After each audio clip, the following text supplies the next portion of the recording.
எந்தெந்த சந்தையில் நீங்க வந்து மாடு எடுத்து கொடுத்தா? நான் மெயினா வந்து நம்ம கருங்கல்பாளையம் ஈரோடு மார்க்கெட்டுங்கண்ணா, அது ஒரு பிக்கஸ்ட் மார்க்கெட். அடுத்து நம்ம ஊர் காரியமங்கலங்க, அப்புறம் கர்நாடகா சிந்தாமணிங்கண்ணா. அவங்க தேவைக்கு தகுந்த மாதிரி எடுத்து கொடுத்துருவாங்க. இப்போ வந்து என்ன சந்தையில வந்து என்ன விலையில இருந்து எடுக்கலாம்? நான் சந்தையில மார்க்கெட் பொறுத்த வரைக்கும் ஒரு ஜெர்சி மாடு ஒரு 50 ரூபாயில இருந்து ஒரு 70 ரூபா வரைக்கும் எடுக்கலாங்க. அது லாக்டேஷன் பொறுத்து பாடும். அந்த ஜெர்சில சிந்தி கிராஸ், பியூர் ஜெர்சி அதை பார்த்து இன்னும் கொஞ்சம் கூடும் குறையலாம்.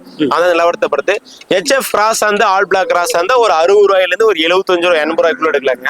அது வந்து அது டிஃபரன்ஸ் பண்ணி மாறும். அது வந்து ஃபர்ஸ்ட் செகண்ட் பொறுத்து அமையுங்க. அது கிராஸ் டைப்ல ஒரு நல்ல ஒரு HF மாடு இருந்தா ஒரு 80 ரூபாயில இருந்து 1 ரூபா வரைக்கும் எடுக்கலாங்கன்னா, ஒரு ABS செமன்னா ஒரு 110, 120, 150 வரைக்கும் கூட போலாங்க.